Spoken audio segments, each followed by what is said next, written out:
Hi guys! Ngayon nga po pala, magluluto po ako ng sinigang na baboy. Ito po yung ingredients na gagamitin ko.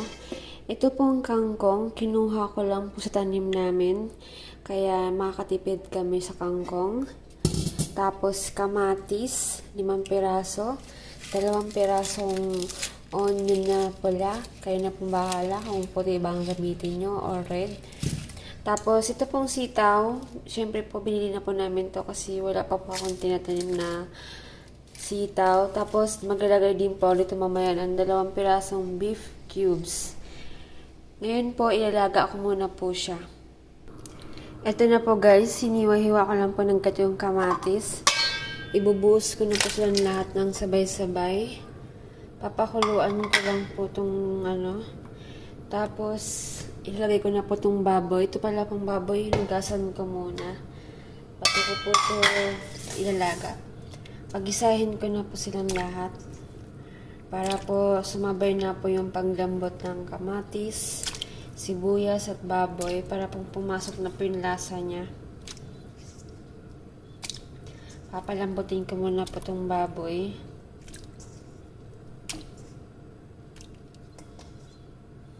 Medyo dinamihan ko muna po yung tubig niya kasi kukunti rin naman po yan habang nagpapalambot ng baboy. Tapos, lalagyan ko na rin po siya ng asin para magkalasa na siya. Pag po matigas na po yung baboy nyo, dagdagan nyo na lang po ng tubig. Mamaya pag matigas na po ito, dagdagan ko na lang po ng tubig. Isang beef cubes muna po ang ilalagay ko. Lagay ko lang po yung ulit yung isa kapag malapit na po siyang lumambot.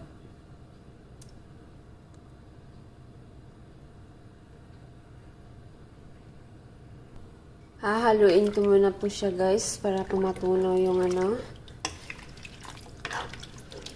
yung mga pampalasa.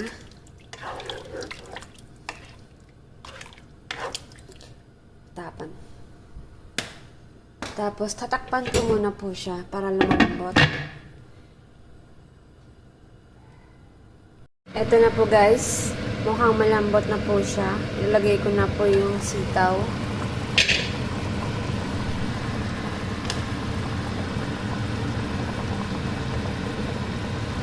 Lambot na po ito.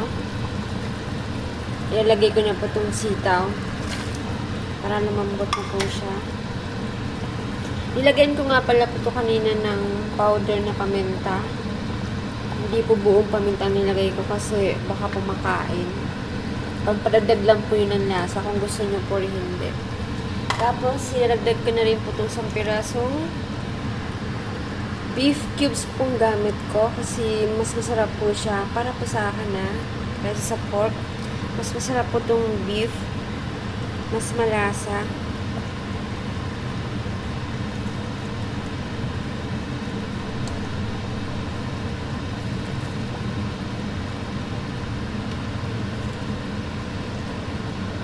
Ayan.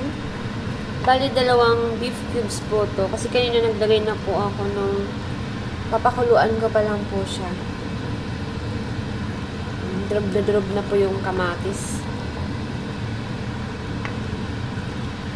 Tapos, maglalagay na rin po ako ng sinigang na sampalok. Mas, para po sa akin talaga, mas gusto ko po itong sampalok na hipon. Kasi mas maasim po to. Pag po kasi gabi, malapot lang siya. Kunti-kunti muna.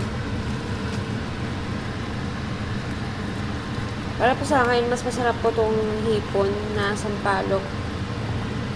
Mas maasim po siya, tapos mas malasa. Pag gabi po kasi malapot lang eh. Pag gabi na sinigang mix, hindi po ako nagpo-promote. Inaano ko lang po yung para po sa akin yung po kasi yung mas malasa. Tapos, itakpan ko muna po siya para po lumambot na yung sitaw. At i-mix ko naman po mamaya yung kangkong. Ayan guys, okay na po siya. Mukhang malambot na po yung hinihingal ako. Mukhang malambot na po yung sitaw. Tapos, ilalagay ko na rin po itong kangkong. Yung kangkong ko pala po dinagdagan ko.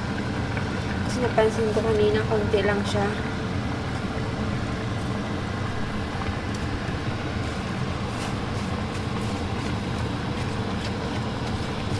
Mahigit 1 oras mo nga pala po itong pinalambot. Mahinang apoy lang.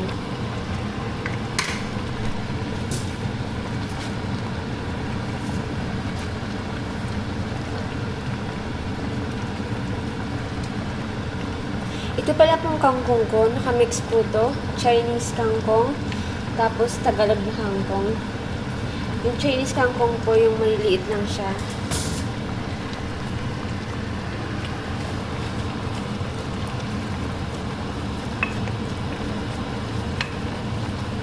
Tapos titikman ko muna po siya kasi hindi ko po ito tinitikman at hindi ko po ito nilagyan ng asin.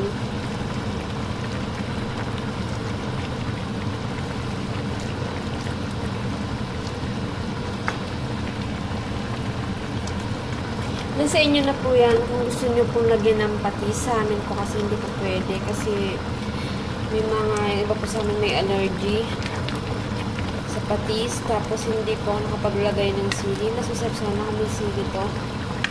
Kaso wala akong tanim ng siling haba.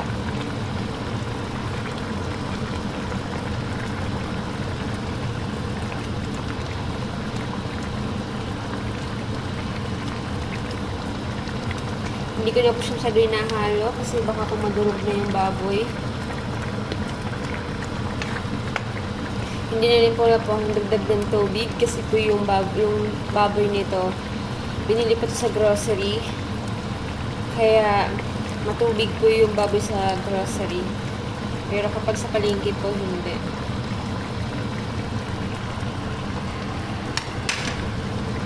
Titikman ko muna siya. Kung anong lasa nito. Kung maasim na ba, hindi pa.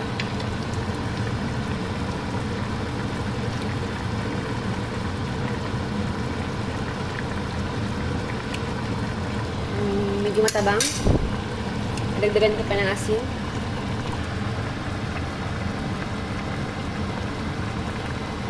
So guys, dagdagan ko po siya ng asin. Tapos dagdagan ko ng sinigang mix kasi medyo hindi siya maasim. Pero sa inyo na po yun kung gaano kaasim yung gusto nyo. Masasarap kasi pag medyo maasim-asim.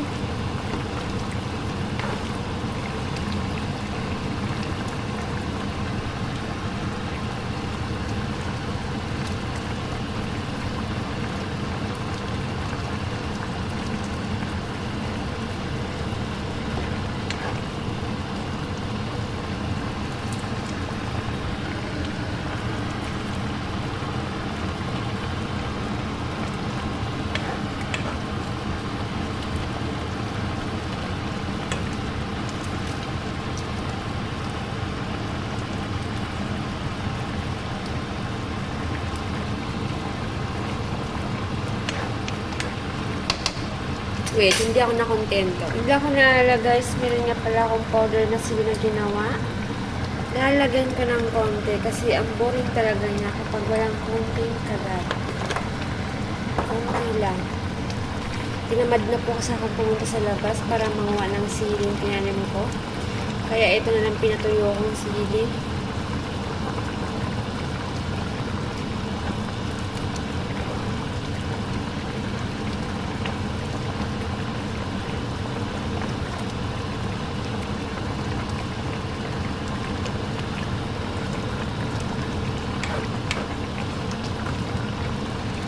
Titikman ko po siya ulit.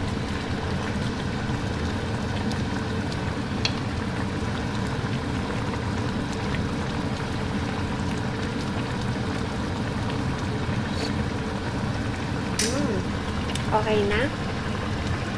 Okay na po ng lasa niya po. Medyo may konting kagat na. At maasim-asim na siya.